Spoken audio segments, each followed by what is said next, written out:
Maabot nga panahon ang uban mga hulog sa pagtuo nga magpatalinghog sa malimbungong espiritu o sa mga pagtulunan sa yawa nga nagpugong sa pagpangasawa o nagsugo sa paglikay sa kalanon nga gibuhat sa Dios. Manay lang tanawon nga reperado kuno ni sa simbahan Katoliko ang pagtulunan sa yawa naglikay sa kalanon nga gibuhat sa Dios. Unya wala gina kung wa ta masayod murag mawala atong devosyon, mawala atong devosyon ining niya kay tin-aw man kaayong 1 Timoteo kapitulo 4 bersikulo 1 ngadto 3 nga dunay mga malimbungong espiritu nga magsugo sa pagtulunan sa yawa nga nagpugong sa pagpangasawa ug nagsugo sa paglikay sa kalanon nga gibuhat sa Dios. So dunay paglikay kuno sa kalanon nga gibuhat sa Dios nya moingon sila nga kini siya reperado gini siya sa Katoliko kay naglikay man sila sa kalanon panahon sa Biyernes Santo. Na giingon din sa libro ni Padre Enrique Dimond sa paina 139 nga siya ang iyong pakinggan nagingon. Ang ikaduhang sugo sa Santa Iglesia nagsugo sa pagpuasa og ang dili pagkaon sa karne sa adlaw tiniman-an. Mayon sila nga reperado simbahang Katoliko kay ang pundok nga simbahang Katoliko mo may nagpalikay sa kalanon gibuhat sa Dios panahon sa Semana Santa labi na ni Biyernes Santo. Sumala sa libro ni Padre Enrique Dimond sa pahina 139 siya ang iyong pakinggan nga nagingon. Ang ikaduhang sugo sa Santa Iglesia nagsugo sa pagpuasa og ang pagdili sa pagkaon sa karne sa adlaw tiniman-an. Sa ato pa mayngon sila nga reperado gyud. Mo nga kinahanglan tong sayran nga ang pagpuasa importante sad kaayo. Og ang gisgutan diya sa 1 Timoteo kapitulo 4 bersikulo 1 ngadto sa 3 mao kadtong mga tawo kaniadto sa panahon sa mga apostoles niadtong unang siglo mao ang pagtulunan nga iya sa mga Albigensianos kon Catharos kay sumala sa World History by O'Brien pahina 273 kini sila diay mga Catharos niadtong panahona dumili sa pagpakaon sa tanang matang sa karne. All material things are bad. Marriage is wrong. Free love and suicide are good. All animal foods are to be avoided. Muni ang gihisgutan sa panahon sa mga Albigensianos magkasama sa World History by O'Brien pahina 273 duna na mga tao nga di mo kaog karne mao nga sa panahon sa pagsulat sa 1 Timoteo kapitulo 4 bersikulo 3 ang gi-refer nini kadtong mga Albigensianos. Og ang ayan na itong inumduman nga mismo ang atong Ginoo nagpuasa. O ang pagpuasa sa atong Ginoo agig panag-ingnan nga kita sa kinahanglan nga magpuasa. Asa na itong mabasa nga nagpuasa sa atong Ginoo.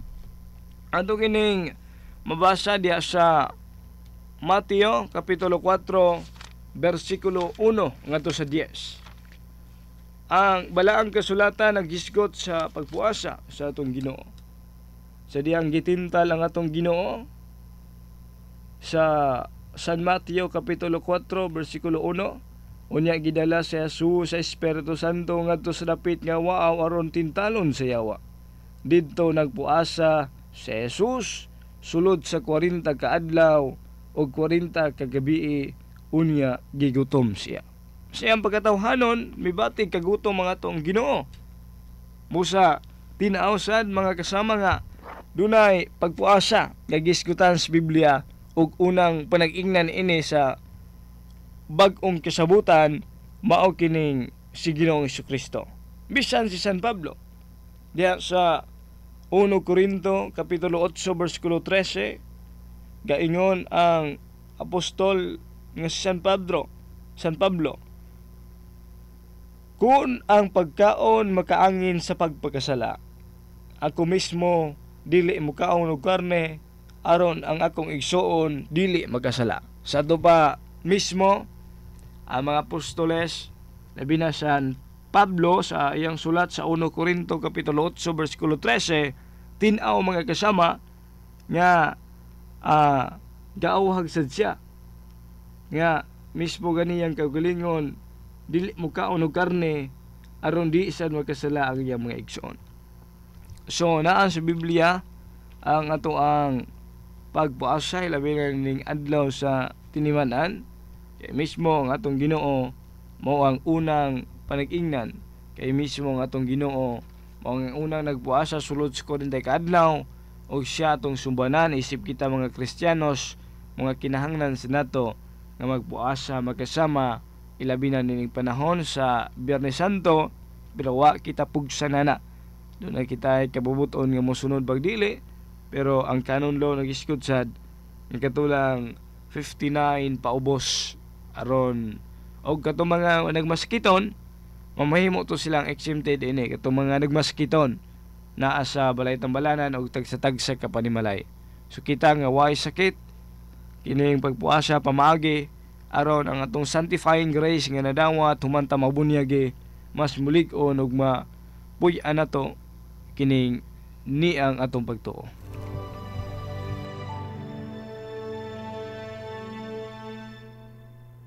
Pag-ibig ang siyang pumukaw sa ating puso at kaluluwa, ang siyang nagdulot sa ating buhay. Mga kasama, karong adlaw mao ang paghandom nato sa kamatayon sa tong Ginoo diya sa krus. Siguro makapangutana ta ngano man nga gikinahanglan pa man gyud nga mamatay si Jesus. Mikan kay buot ang Dios nga magpakita kanato bisan sa usa ka higayon, nga bisan pa sa atong mga sala kita iya gayud nga gihigugma gid kita sa Dios hangtod sa kamatayon. Sa iyang pag-antos o pagpakamatay, si Jesus mga kasama nagpakita sa nato sa gugma sa Dios, nga kining gugma sa Dios walay utlanan. Bisan sa mga lisod sa adlaw-adlaw nga kinabuhi nato, walay utlanan ang gugma sa Dios. Bisan natong pag-antos o kamatayon, kining mamahimo nga pugnan sa Dios gumikan sa ato ang kining kaimportansya diha kaniya. Kagahapon akong gisgutan ang kinabuhi ni Birhen Maria, mikan kay si Santa Maria ang sad sa kining naagyod wa gyud ni biya sa atong Ginoo.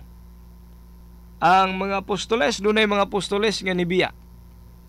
Dunay mga apostoles nga ang atong Ginoo gibiyaan.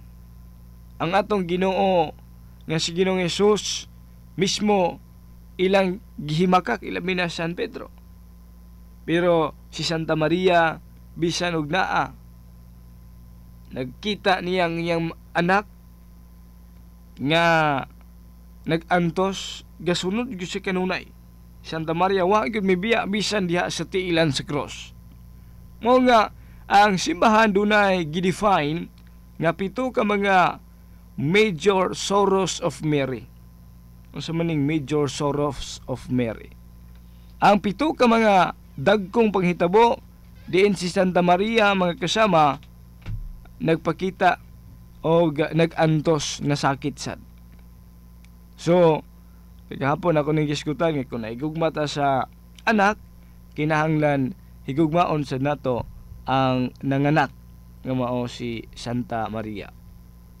Now, ang 7 ka mga iskutan nato kining una nasa San Lucas kapitulo 33 kapitulo 2 bersikulo 33. Ang gingon din ni San Lucas katong unang sorrows sa 7 major sorrows ni Mary, kining Luke chapter 2 verse 33 nga gingon din Ang amahan o ang inahan sa bata nahibulong pagkadungog nila sa gisulti ni Simeon bahin kaniya.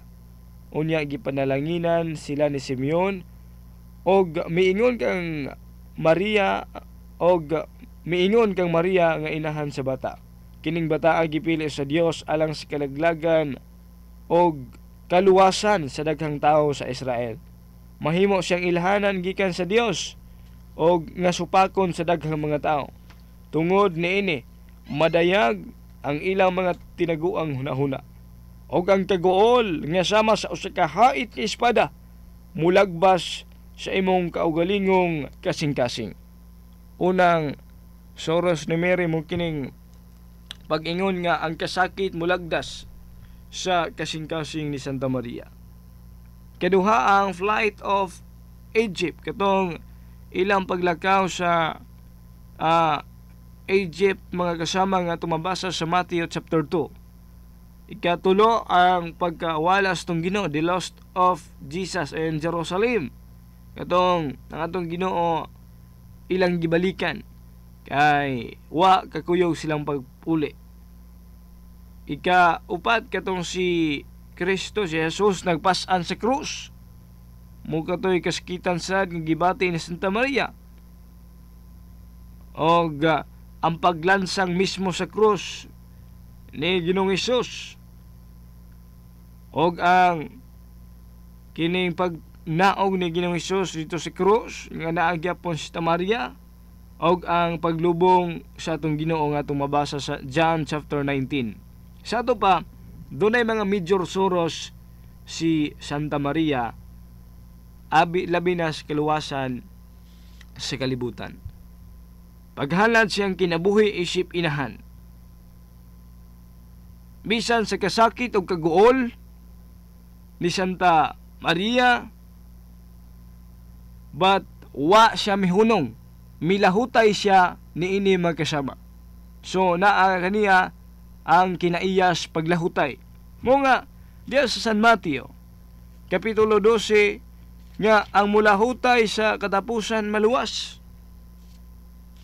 O sa kita nga mga laiko, kita nga mga naminaw karon, kinahanglan nato ang paglahutay hangtod sa katapusan. Kay ang mulahutay sa katapusan mo may mamaluwas. So pinagis to mga binuhatan, pinagis tong pagampo, kinahanglan na to ang paglahutay diha sa atubangan sa tong Ginoo dinhi sa tong pagkinabuhi. So doon na tay tag sa katahas ining kalibutan na, sama sa tahas ni Santa Maria, sama sa tahas sa mga apostoles, o kanang tahas nato magkasama dinis kalibutan, monay atong pagkalahutayan bisan sa mga pagsulay kay mismo gani atong Ginoo gisakit kita pagka nga mga laiko, di ba? Sa Roma kapitulo 8 bersikulo 29 ngadto sa 30 dunay gisgutan dinhi. Gingon, kadtong gipili ng daan sa Dios, gilain niya aron mahisama sa iyang anak, aron ang iyang anak mahimong kamagulangan sa daghang mga magsuon.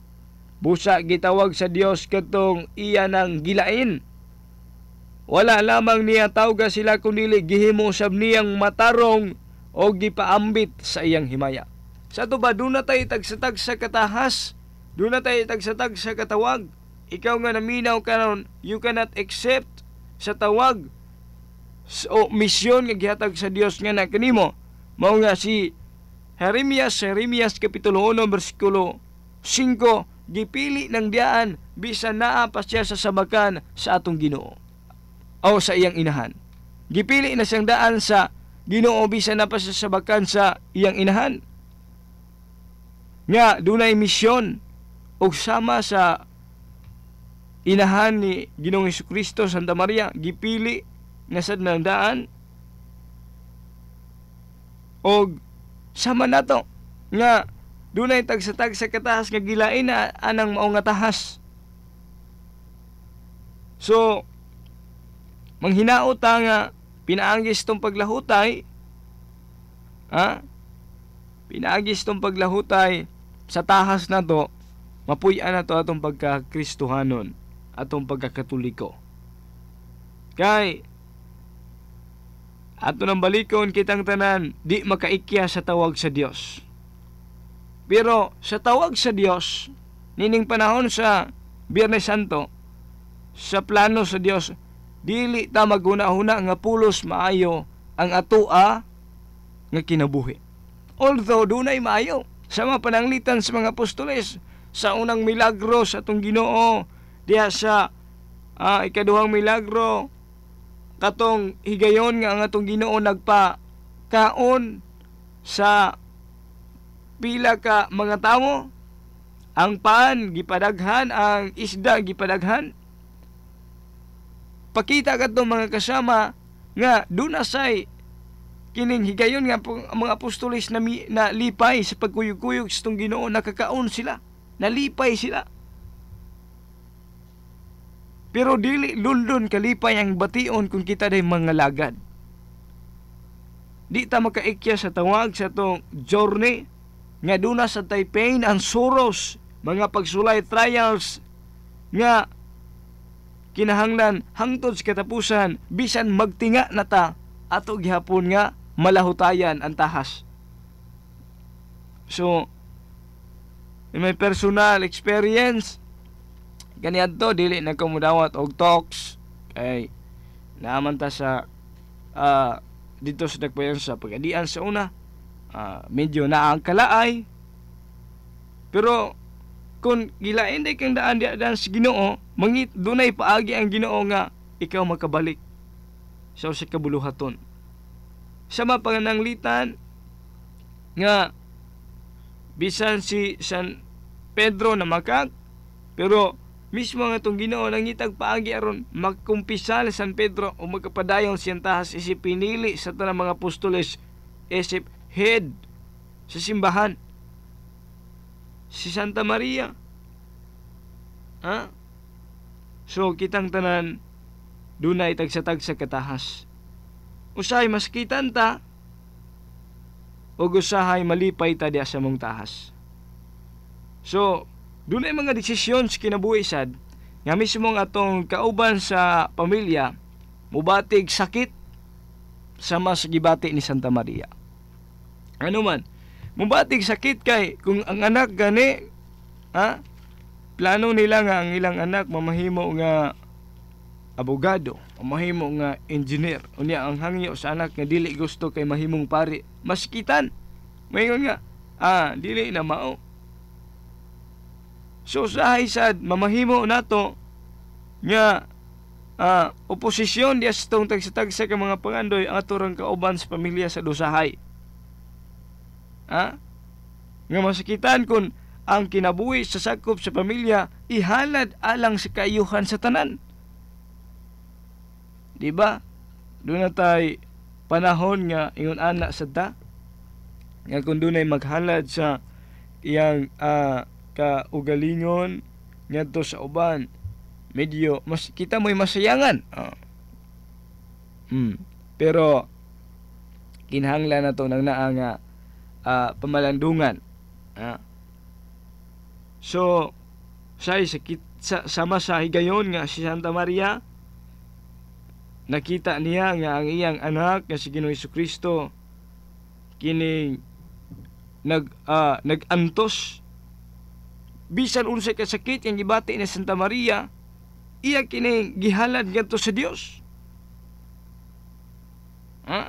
Busa kita sad nga naa pa dinhi sumala sa sulat ni San Pablo, Efeso kapitulo 2 bersikulo 16, pinaagis siyang kamatayon sa cross, giusa kita niya diya sa usa ka lawas o gipasiguli sa Dios ug ingon man ni anak gitapos niya ang pagdinumtanay. So pinagis kamatayon ni Kristo, kinahanglan mauli ang atong relasyon sa Dios. Mahiusa kita sa iyang lawas o sa iyang simbahan. Dunay gayon nga masakitan kita kung sakop sa itong pamilya mo sacrifice. Dunay sakop sa pamilya uban dunay luwason nga balay nga masunog labi na mga sakop sa Bureau of Fire Protection, maskitan ta. Kay nganong gihala diyang kaugalingon aron sa pagluwas sa uban, musalbar og tawo. Desisyon sa kaangayan o katarong usahay kita maskitan. Dunay mga kauban sa media nga pagkapusilon, pagkapatyon, gumikan sa pagsulti sa tinuod, kita maskitan. Dunay mga kauban sa pamilya nga buot musulod sa pagkapare, unya mismo ang kaugalingon sa pamilya ang kauban sa panimalay masakitan mo'y muupos nga dili na lang. Ingon ana kata. Galacia Kapitulo 4 versikulo 16, nasilag kamo kanako tungod kay gisultihan ko kamo sa matuod. Muni ang mga biblical basis nga kung magsulti tinuod, dunay mga masakitan sad. Dunay mga kauban sa media nga pampatyon, pangpusilon. Kung magsulti sa tinuod. So, dire makita nato nga dili unta kining ingon anita nga usahay mupugong nga dunay magbuhat og maayo alang sa tanan. Mabitaw si San Pedro sa diyang gahisgot ang atong Ginoo sa kamatayon. San Pedro mingon, Ginoo dili unta kana mahitabo nga anak kanimo. Pero matos tong Ginoo, pahawa Satanas kay ay mong unahuna, dili unahuna sa Dios kundi unahuna kana sa tawo. Kay gusto man si Pedro nga mubabag sa kaayuhan, mikan kay wa man siya magkasabot. Pero si Santa Maria was not a selfish mother. Gihalad niya ang tanan. Kini addressing the parents ni. Si Santa Maria, gihalad niya ang tanan niyang oras, panahon, bisan sa katapusang gutlos kinabuhis ng Ginoo. So, kini address sa mga parents, yan kung doon na gani mga anak na to siya nga musulod sa relihiyosong kinabuhi siya, mubabag ta. Kinahanglan matakdan sa ta sa kinaiya ni Santa Maria nga not selfish mother. Why I know this?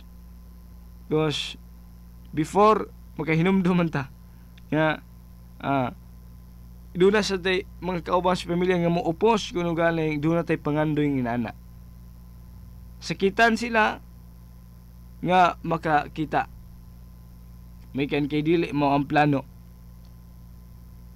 So, kini addressing na to nga kung doon na tay mga sakop sa pamilya ang mangginoo, kini na tupugngan. Sama ni Santa Maria nga even do nasakitan siya, sa kadagang higayon nga iyang kasakit gibati gumikan sa pag-antos gimos tong Ginoo, ilabi na ning panahon na pag hinumdum nato makita nato ang kining paghalad mismo sa tong mahal nga Birhen Santa Maria, isip dili selfish nga mother. Gihatag niya iyang anak, wa siya mibabag. And contrary of that, doon na siya mga ginikanan nga nasakitan silang mga anak ay nagbisyo. Doon na siya mga ginikanan nga nasakitan silang mga anak ay wala na kaunahuna nila. Mga anak nga musukol sa ilang ginikanan na. Nasakitan ang mga ginikanan sa gumikan sa binuhatan sa mga anak. Atong ngayon inumduman nga sumala arabas sa napu kasugo, kinahanglan respetuhon gyud ang ginikanan. Unya kung natong tan-awon ang Sirach Kapitulo 3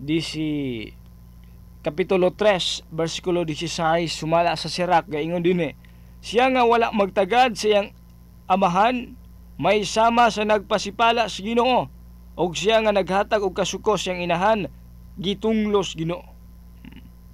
Ang ni sa addressing sa mga youth, sa mga kabataan. Usahay wala gihuna-huna ang pagrespeto sa ginikanan. And contrary of that, atong kaganiha, dunay mga ginikanan nga masakitan kung ang mga anak musulod sa tinguha nga ilang gipangandoy alang sa kayuhan sa tanan. Pero contrary of that, doon na po yung mga ginikanan nga naskitan tungod sa kining gibuhat ug binuhatan silang mga anak. Pasabot nga life is not easy. Basig magkunaw nata kung musulod ta sa Ginoo, maayo kanaw na itong kinabuhi. No, dili. Ang kinabuhi dili ingon anak ka sayon. Kung musulod ta sumala pa ni Padre Pio, kung musunod ta sa Ginoo, mabati tagkasakit, ang atong kalag gi-purify. Sa gi-purify. Kung mabati tagkasakit, sumala pa sa Jose Santos nga si Padre Pio, reminder sa suffering. Ang pag-antos nagpasabot ka na nga gihigugma ta sa Dios. Similar to the life of Jesus and Mary. Nga Santa Maria gisakit sa diya nakita niya nga atong Ginoo nga gasakit, gilansang sa cross, gilatos, giyagayagahan, gitamag-tamakan, pero wala miupo si Santa Maria. Gumikan kay maunay plano sa Dios. Bisan sakit sa iyang kining dughan. So, dili tanan nga mga lagad ta lami ang dagan. Dili tanan limpyo, smooth, yahay. No, that's wrong. Dili nga na ang kinabuhi. Kundi life is of serving God, sama ni Mary nga mubati sa tag mga pag-antos sa mastong Ginoo, nga mubati sa mga pag-antos og ang konkretong ebidensya ni ini nga tong sundon si Kristo ug ang iyang inahan og mga apostoles. Umans kamatayon sa atong Ginoo mga apostoles, grabe pag-antos nga himo aron maprotektahan kining pagtulun-an sa atong Ginoo. Kung galing doon na tayo samad sa gawas, okay ra man na, matambalan ra man na. Pero kining samad sa kasing-kasing, dili kini daling tambalan. Doon na tayo kining physical wounds, okay lang na. Pero kung doon na ganit tayo internal wounds sa atong kasing-kasing, ang tambal ana mao ang pulong sa Ginoo. Doon ang gingon nga, kung di ka mag-antos, di ka masantos. Diba? If you're, og di ka gusto nga masantos, ayaw pag-antos. Tamis ang pag-antos, mga kasama, kung ka na atong ihalad ngadto sa Dios. Tamis ang pag-antos kung ka na atong ididikit alang sa Dios. Kay walay langit ni ato mga tao nga gapasayon-sayon lang. So, kita mo bati o mga pag-antos, mga trials, tentasyon, ato nang ihalad sa Ginoo. Kay ang pag-antos, sama sa gingos ng Ginoo, reminders nga kinahanglan tang mag-sacrifice, bisan gani atong Ginoo ga sakripisyo. Once nga ang lawas mag-suffer, ang kalag ma-purified. Matod ni Saint Padre Pio, usay ka santo sa simbahan, matod pa niya, kung ang imong lawas, ikaw nagaantos sa imong lawas, imong kasakit, kagibati karon, nagpasabot ka na, nagipurified ang imong kalag. Sa ato pa sa itong mga pag-antos, pagpuasa, pasabot ang gusto tang ma-purified sa dang atong mga sala, ilabi na panahon, ang atong kalag, ilabi na panahon, nining Semana Santa o Biyernes Santo. So, sulayan na to. Sulayan na to ang kahigayunan sa pag-antos. Kita mismo ang utahan. Isip balos na to sa dakong gugma sa Ginoo na to. Usahay, doon ay mga tao nga magpasakit na to. Usahay, kita mismo unang mubalos. Di ba? Doon ay mga tao nga magpasakit na to. Kita balos kita na yun. Kaya di na gusto nga sila pa mautangan. So, pamagis pag-antos, doon ay mga pagsaway nimo. Di ta na mudayeg nimo. Pinangis pangalagad nimo sa mas gibuas tong Ginoo, gingan pa siya kana siya nanghingilig yawa, kay yawa man siya. Doon ay mga tao nga gahisgot ana. Akusahan ka. Pero matod sa Ginoo San Mateo Kapitulo 7, dili ta mohukom. Ta mo balos kay kung balos ta giunos. Di ba? So nining panahon sa Biyernes Santo, ang gikinahanglan kayo intensyon, tinguha, and desire nato to glorify God. Do na tay desire nga mosakripisyo, muantos, dili aron ipakita sa uban, kundi to glorify God. Intensyon mo kinahanglan kayo. Gawali ka kay gusto ka nga kining magpakita sa imong desire nga gusto ka nga daygon ang Ginoo. Intensyon mo kinahanglan kayo. Nato sa tanan natong bulahaton kinahanglan ang intensyon nato aron sa pagpahimaya sa Dios. Sa ato pa ang pag-antos, kung kita andam nga moantos sa mastong Ginoo nga gaantos ining panahon sa Biyernes Santo, pag-antos, pagpakita nga gihigugma nato sa Dios, ang Dios. Kay di more kang mag-antos, di more kang giandam sa langit. So dili kansi ang mag-antos. Kay the more kang mag-antos, the more man kang gibutang diha sa imong gipangandoy nga lugar. Busa kinahanglan natong mag-antos. Kay si Santa Maria, Evendo Santa Maria, why sala gaantos ang atong Ginoo, why sala gaantos. Kita pagkaha nga makasasala dili makahimo sa pag-antos. Sa ato pa ang pag-antos usa sa agianan diha sa langit. Nabali ang basa Brad Ken nga Santa Maria why sala.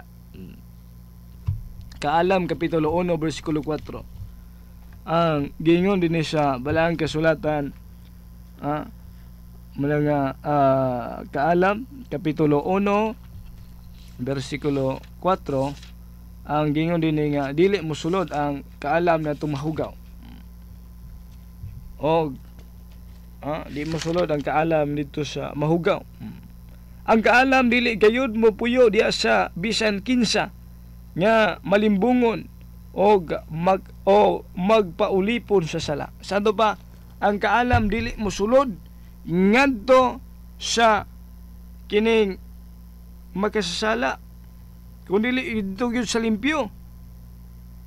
Sama ni Ginoong Jesucristo nga gisgutan ni San Pablo, ang kaalam ug ang gahom sa Dios, 1 Corinthians chapter 1 verse 24, nga si San Pedro gahisgot nga si Ginoong Jesucristo mao ang gahom ug kaalam sa Dios o gisudlan sa kaalam sa Dios kadtong mga wa maulipon sa sala. Therefore si Santa Maria nag-antos gani nga why sala kita pagha. Diba? So hagit na to nga Santa Maria manggani nga why sala midawat sa pag-antos. Si Kristo manggani midawat sa pag-antos. Pangutana kita nga niya dinis kalibutan magkahatag baghigayon diya sa pag-antos pagpabati nga atong gihigugman Dios.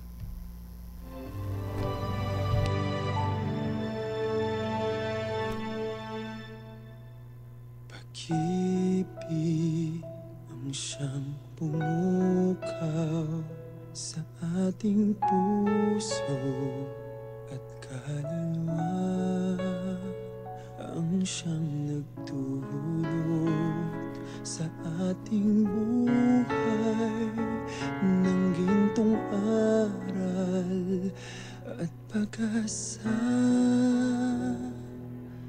Dunay 45 minutos nakalabay sa alas 5 bundag.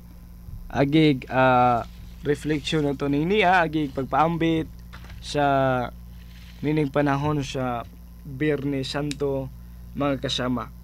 So kining niya ang atong Ginoo handumo na to nga dining mga adlaw atong Ginoo gilansang siya sa krus.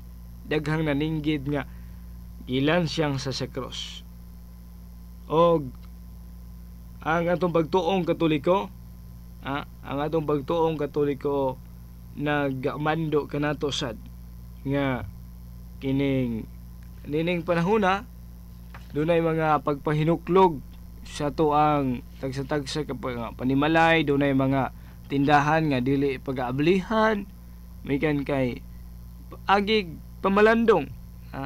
Pamalandong nga dunay tinubdan sa kaluwasan nga giyamiran, dunay tinubdan sa kaluwasan nga yagaan, dunay tinubdan sa kaluwasan nga gilatos, dunay tinubdan sa kaluwasan nga nagpakamatay tungod og alang kanimo. Mao kana si Ginoong Kristo, mao nga dili unta nato yamiran kining maong adlaw nga magdumili kita sa pagpamalandong. So kinahanglan nato nga di ta muyam-id dinhi kay sa mga giyamiran na nato ang atong Ginoo sa mga kita uban sa mga parisyo nga misinggit nga luwasay mo kaugalingon, giyamiran ng atong Ginoo. So nining panahon dunay sugo simbahan, sugo nato sa pagpamalandong, paghinuklog, pag-apil diha sa pagpaminaw sa katapusang 7 kapulong, hinaot nga di ta mangyam-id. Sa mingon ta nga busy man ko. Og sa busy pa sa litrang B basin, ang litrang O og, ang litrang S sa, ang litrang Y yawa, basin og sa yawa. Ano busy man ko, di sa kurang busy ko. Di sa ko mo participate, di sa ko maminaw kay busy ko. Basin og sa yawa nga meaning sa busy. So nining pagsulod na to sa Biyernes, labi na ang Biyernes Santo, gawas nun kita nga maglihok, pero gipangayo sad nato, gipangayo sa simbahan nga muhimo tag higayon nga mupabati sa pagmabaghoon kasing-kasing atong hinumduman pag-ayo ang atong kinabuhi nga giantusan mismo sa atong Ginoo. Ug nakaambit kita sa pag-antos sa atong Ginoo, human kita makadawat sa sakramentos bunyag. Mao nga kinahanglan nato kining niya nga kung kita binunyagan ang pag-participate nini kinahanglan kayo. Ito na mabasa diya sa Lucas, subukat sa mga apostoles nga sa Roma kapitulo 6 nga nakaambit kita sa kamatayon ni Kristo pinaagi sa bunyag nga atong nadawat. Diya sa Roma kapitulo 6 versikulo 5, kay kun nahiusa kita kaniya diya sa iyang pagkamatay, nahiusa usab kita niya kung banhaw na kita ingon nga gibanhaw siya. Kay nasayod kita nga atong daan nga maog makasalang pagkatao gilansang na uban ni Kristo aron maglaglag kini og dili na kita maulipon sa sala, kay wala na gahom ang sala ngadto sa mga tawo nga patay na. Kung mamatay kita uban kay Kristo, gituhoan nato nga mabuhi usab kita uban kaniya. Kay nasayod kita nga si Kristo gibanhaw og dili na gayud siya mamatay pag-usab, ug ang kamatayon wala na gahom ibabaw kaniya. Sa 4, Roma kapitulo 6 versikulo 4 hasta 3, nasayod kamo nga sa pagbunyag kanato nahiusa kita kang Kristo. Busa nahiusa kita sa iyang kamatayon. Tungod niini sa pagbunyag nato gilubong kita uban kaniya o giambit o miambit sa iyang kamatayon aron ingon nga si Kristo gibanhaw sa mamayaong gaom samahan kita usab magkinabuhi sa bag-ong kinabuhi. Dugang pa sa Galacia kapitulo 3 versikulo 27 ang giingon dinhi sa balaang kasulatan. Gibunyagan kamo aron mahiusa kang Kristo og makaambit kamo kaniya og kamo iya na. Sa ato pa pinagis to mga sa bunyag na himo kitang Kristiyanos, Kristohanon og paambit kita sa tong pagka hiusa diha kaniya pinaagi sa pagparticipate sa mga butang nga makaayo nato. Nga makaayo sa atong mga kaigsunan sa di lang sa tuwa. So kining niya agig pagpahinumdum lamang magkasama nga mahimo unta kitang kabahin sa panginahanglan nun sa uban. Ining paagis kalibutan,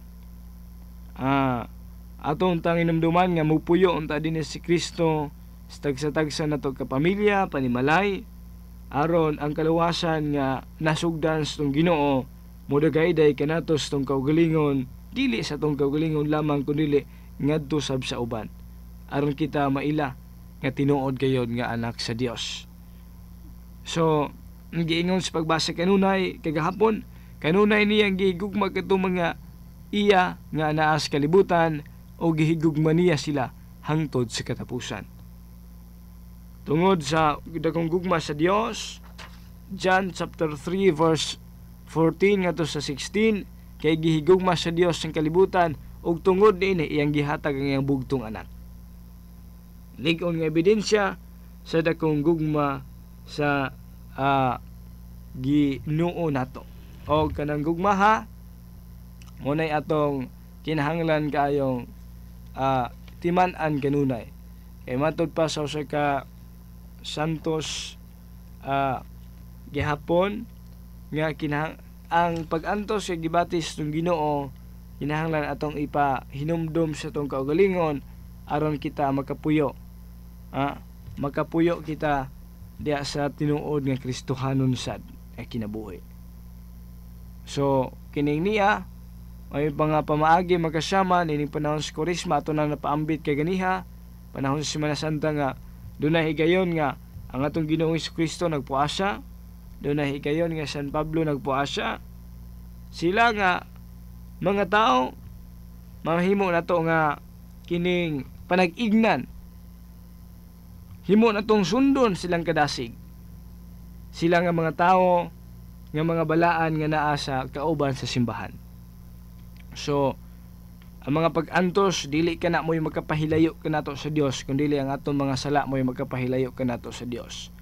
Ang mga pag-antos munay kitawag og makapadugang sa tong kadinag koneksyon ngadto sa Dios, aron ang atong sanctifying grace mamatud-an. Kay ang bulawan gani gitistingan pinaagi sa pagsunog og kalayo. Kitang mga tao gitistingan ta pinaagi sa magkasama sa mga pag-antos, mga pagsulay o kanang naa ikalipay nato na. Ikalipay nato nang naa kanang mga pag-antos o mga pagsulay, pagpakita kana nga gihigugma kita sa Dios. Kay kitang ni adines kalibutan, kining kalibutan training ground lang ni aron kita mahimong angayan diha sa gingharian sa Dios. Kay niya tay angay naata didto kay di gani ta kabalong mo antos. So importante kaayo ang masayod tag mga pag-antos. Inyong pagpaminaw, pag-antos naman na ang pagpaminaw nining mga tulumanon dinhi sa Aremen, labi na nining panahon sa Korisma dunay mga pagpaambit gikan sa alas 5 ngadto sa alas 9.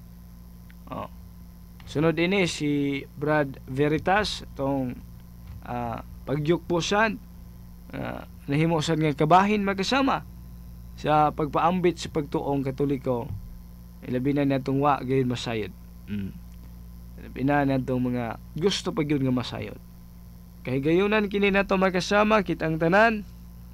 Ato nang gikaingon do na tay tagsatag sa katahas. Og ang atong tahas dili nato ilikay atong kaugalingon na nang naa. Kay ang mga tahas nga naa nato tagsa-tagsa ka mga gimbuhaton nga gipiyal sa Dios nato mamahimo nang agiana nato aron kato ato magkaigsunan nga nawad ana gana, nawad ana sa kadasig atong mapaambitan isip matuod nga Kristiyanos o Kristohanon. So di lang ko magdugay. Sunod na ang programa ni kasamang Veritas labot gyapon sa pagpaambit sa pagtuong Katoliko. So ato nang gibasa kay ganiya nga kining ang pagpuasa importante kayo kay sumala pa ni Padre Pio ang imong pag-antos the sufferings munay pamaagi sad nga ang imong kalagi purify, diba? Sa to nagka debosyon ni Padre Pio sayod sila nang naa. So Ato na lang ibilin ang maong pamahayag ni Padre P atong uslan nga ang mga pag-antos agiana na aron ang imong sanctifying grace nga nadawat diha sa bunyag mapadayon nga naa nga na kanimo hangtod sa katapusang gutlo sa kinabuhi og makalito ka nga ang imong kinabuhi, ang imong kalag, imong gitugyan ngadto sa labaw makagahom nga ang atong amahan. Sa ngalan samahan sa anak sa Espiritu Santo, at Diyos magapanalangin ka natong tanan. Sa ating puso at kaluluwa ang siyang nagdulot sa ating buhay ng gintong aral at pag-asa. Pag-ibig ang siyang buklod natin, di mapapawi kailan pa man. Sa puso't diwa tayo'y isa lamang, kahit na tayo'y magkawalay.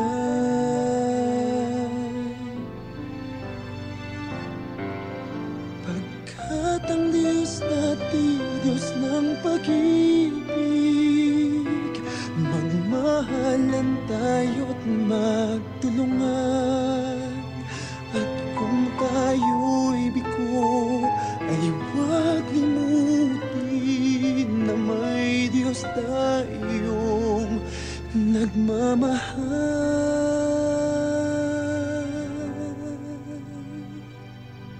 Sikapin sa ating pagsuyo, ating ikalat sa buong mundo.